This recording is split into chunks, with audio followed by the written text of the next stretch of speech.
자, 독점규제법은 누구를 규제하기 위한 거예요? 사업자를 규제하기 위한 거라고 그랬죠? 사업자. 보통 사업자의 규제는 결국은 소비자의 보호로 이어지죠? 근데 사업자 대 소비자의 관계에 대한 내용이 전혀 안 나온다. 독점규제법은. 독점이란 말에서 알 수 있듯이 사업자의 행위만을 단속 대상으로 하고 있는 거예요. 그래서 사업자의 행위만을 규제를 하고 있는데 사업자가 해서는 안 되는 금지 행위를 규정을 해놨겠죠? 사업자가 해서는 안 되는 금지 행위. 사업자가 해서는 안 되는 행위가 뭐가 있을까요? 자, 이렇게 보면 우리가 시장이 있겠죠? 시장. 시장이 있다. 마켓이 있을 거예요. 마켓이.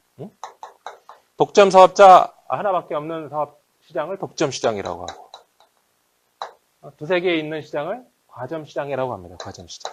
시장이라는 표현을 쓰죠. 과점으로 보기에는 좀 많다 그러면 그 시장은 다 경쟁 시장이에요. 경쟁 시장. 이 경쟁 시장에서는 독점적 지위와 과점 행위만 규제해서는 안 되고 아까 얘기한 것처럼 이 중에 좀 센 회사가 행하는 어떤 그 지배 행위에 대해서도 규제를 해야 되겠죠? 그것을 시장 지배적 행위라고 부른다. 시장 지배적 행위가 아니라 시장 지배적 지위를 가지고 그 지위를 남용하는 행위라고 그래서 시장 지배적 지위 남용이라고 표현을 합니다. 시장 지배적 지위 남용. 과거에 상당히 오래전에는 그 독점 사업자 그러면 한 개 사업자, 과점 사업자 그러면 두 개 또는 세 개 사업자가 있는 경우를 과점 시장이라고 했다. 과점 시장. 한 개만 있으면 독점 시장. 세 개까지는 과점 시장. 네 개 이상은 경쟁 시장. 이렇게 얘기를 했던 적이 있었는데 그렇게 개수 가지고 이거를 범위로 한정 지을 수가 없는 거죠, 원래. 잘못된 그런 해석이었는데 지금은 그래서 아예 이런 표현을 안 씁니다. 경제학에서는 쓰고 있지만 아직도 경제학에서는 쓰고 있지만 지금은 사업자 한 개밖에 없는 그런 시장이 있을까요, 지금? 저쪽에 가면 있지. 아프리카 지역에는 어디 가면 한 사업자 하나밖에 없을 테니까. 그런 데는 아직도 있는데 정상적인 경제 시스템을 갖고 있는 나라라면 독점 시장은 거의 없겠죠. 독점 시장은 거의 없는 상태. 그래서 그렇게 해석하지 않고 지금은 경제법에서 어떻게 규제를 하느냐. 그 상당수의 사업자가 존재한다. 기업이 많이 존재하고 있는데 그 기업 중에서 힘을 쓰는 기업들, 몇 개 사업자들을 좀 규제를 해야 되겠죠. 그래서 그런 사업자들을 가리켜서 시장 지배적 사업자라고 부른다. 시장 지배적 사업자. 굉장히 중요한 개념이에요. 시장 지배적 사업자.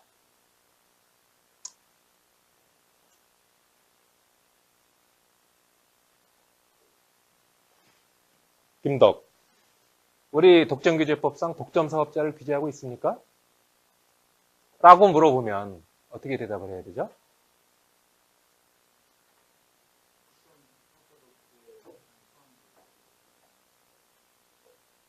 그래서 조금 더 설명을 해야지.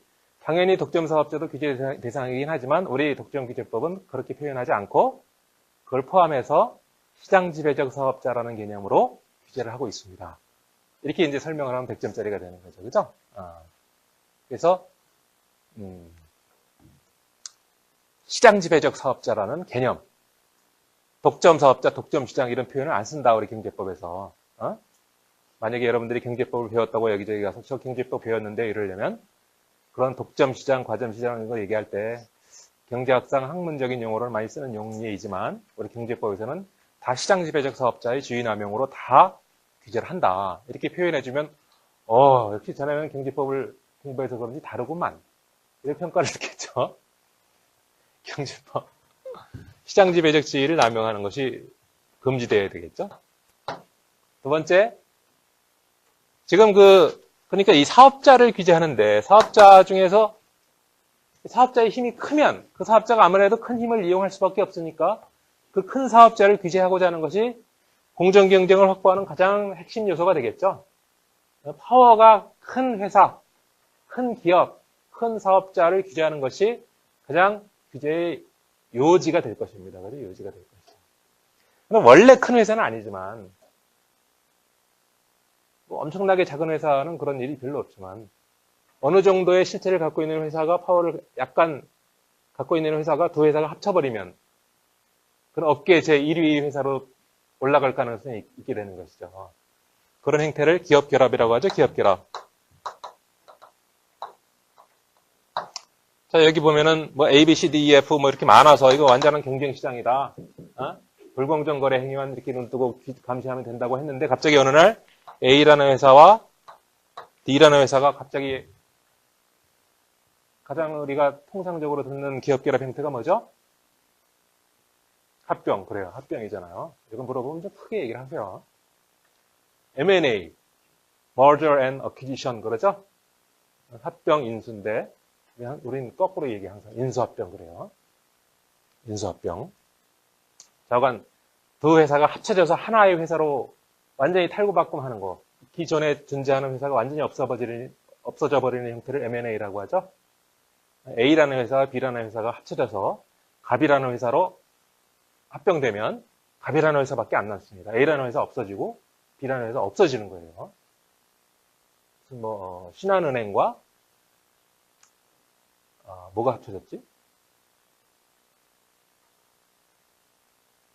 또 주택은행과 국민은행이 합쳐져가지고 주택은행이 없어졌죠?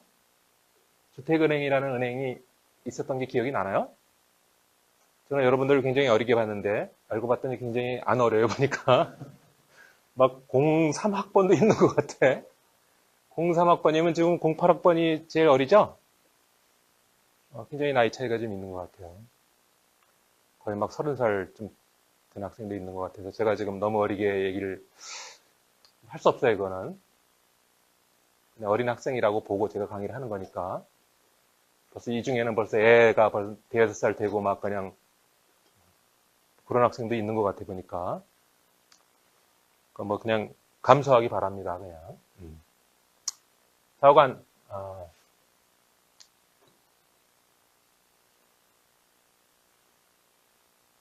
기업 결합이라는 게, 그거 말고 보통 A라는 기업과 A라는 기업과 D라는 기업, A라는 사업자와 D라는 사업자가 기업 결합을 하는 방법은 뭐 M&A, 합병 말고도 많이 있죠. 뭐 영업을 인수한다든지, 네? 그 다음에 또 주식을 양수한다든지, 주식을 A라는 회사가 D라는 회사 주식의 50%를 인수해버리면 이 회사의 지배권을 취득하죠.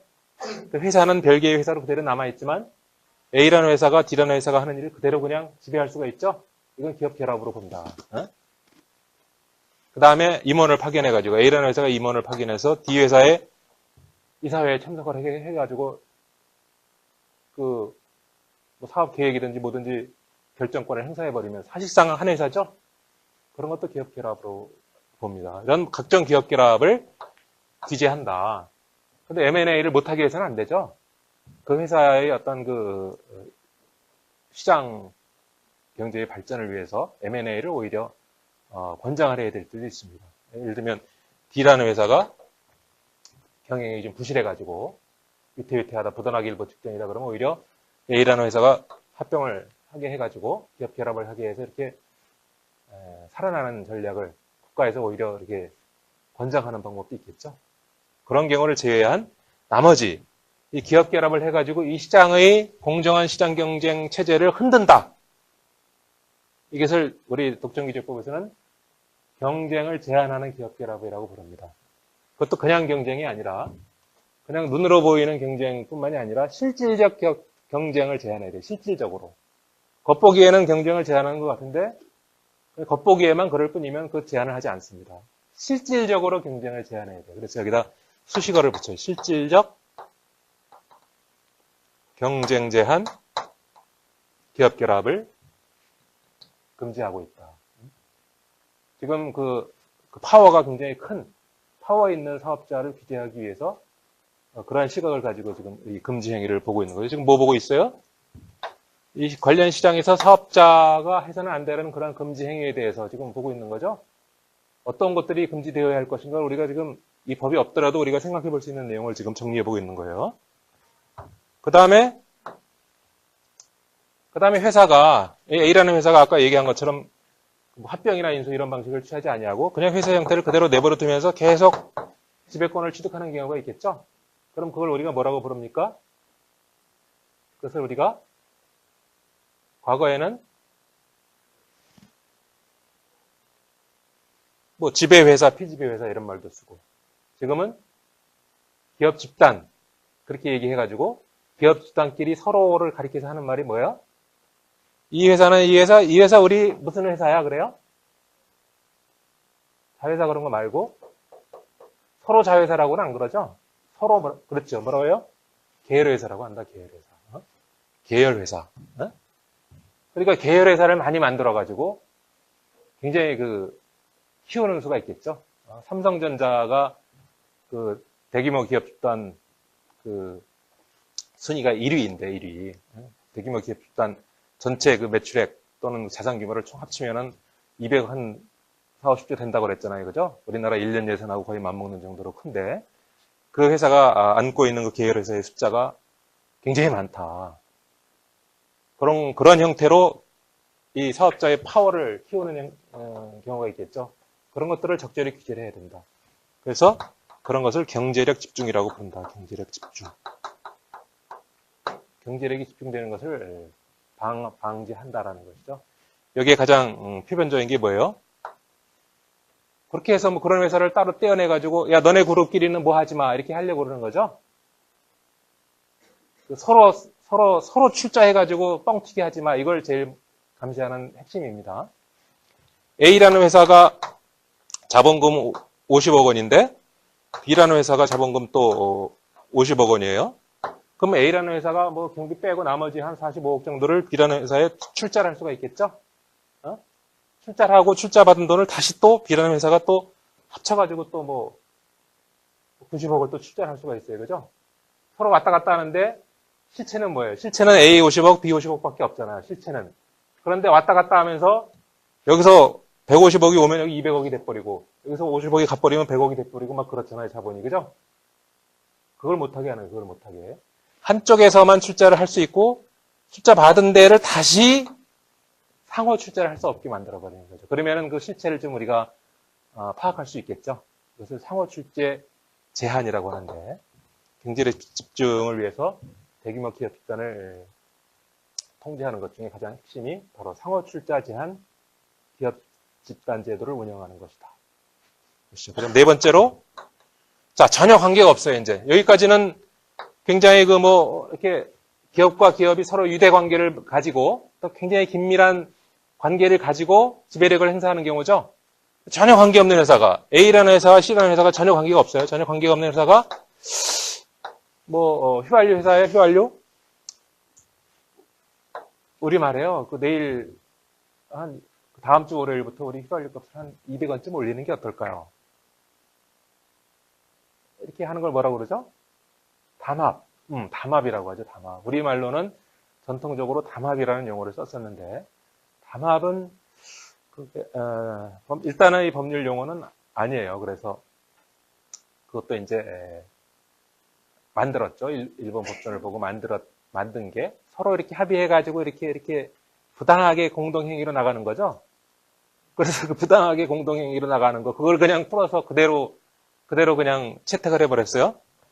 법률 용어로 부당한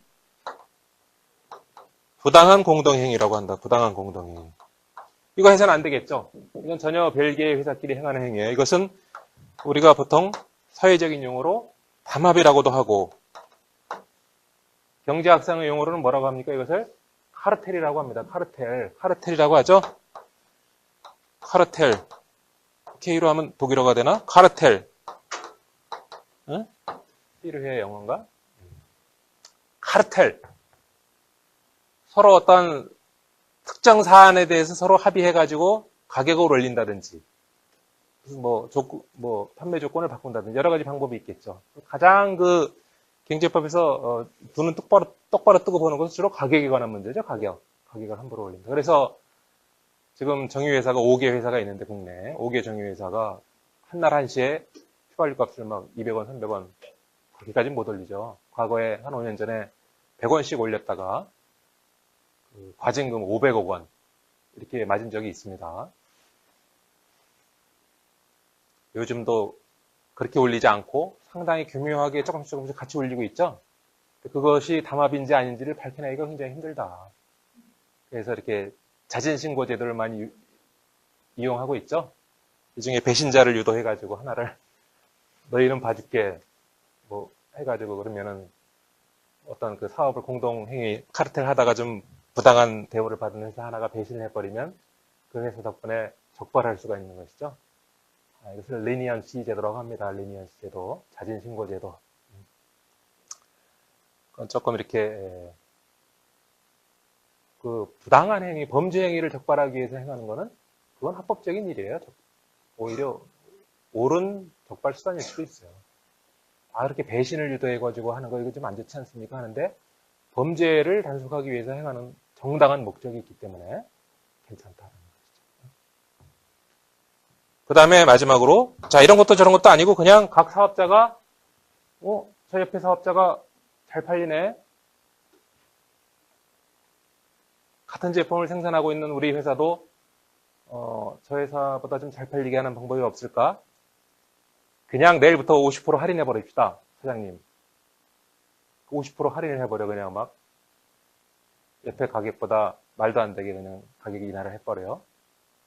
그럼 당연히 또 옆에 제품이 안 팔리고 우리 것만 팔리겠죠?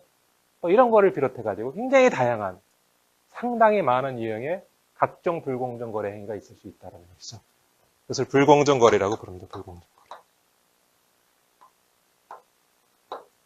이것이 사업자가 행해서는 안 되는 금지 행위의 요지이죠. 요지. 요 다섯 가지 굉장히 중요하다. 우리 독점규제법에서 사업자의 금지 행위로 굉장히 중요한 금지 행위로 열거되고 있는 것을 한번 얘기해 보세요. 그러면은 잘잘잘잘 이 5가지는 나와야 됩니다. 물론 각 유형마다 이제 또 뭐 작게는 5가지, 많게는 10가지 이상씩의 또 유형이 있고 그 유형 속에 또 몇 가지씩 또 뭐가 세부 유형이 또 있죠. 그게 다 머릿속에 이제 들어가 있으면 가장 이상적인데 일단 이것은 뭐 외워야 되는 내용이 아니라 흐름으로서 당연히 머릿속에 들어있어야 되는 거예요. 그 사업자 자체의 파워를 견제하기 위한 제도가 현재이게 되고 다른 사업자와의 관계를 고려할 때 이 한 2가지가 이렇게 머리에 떠오르면 되겠죠? 머리에 떠오를 정도로 이렇게 이해를 하고 넘어가면 되겠죠.